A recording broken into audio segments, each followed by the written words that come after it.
বিজয় দিবস উদযাপনে নিরাপত্তা নিয়ে কোনো শঙ্কা নেই বলে জানিয়েছেন স্বরাষ্ট্র উপদেষ্টা জাহাঙ্গীর আলম চৌধুরী।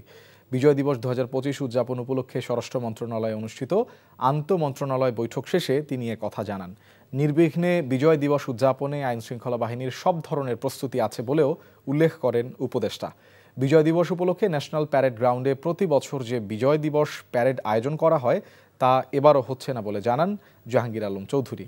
শেখ হাসিনার রায় দেওয়ার পর দেশে কোনো অস্থিরতা তৈরি হয়নি বলেও দাবি করেন তিনি।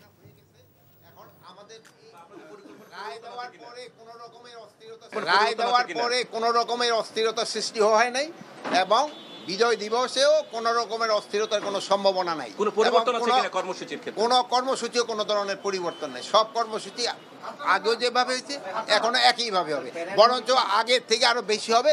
শুধু গতবারও আমাদের প্যারেড হয় নাই, এবারও আমাদের প্যারেডটা হচ্ছে।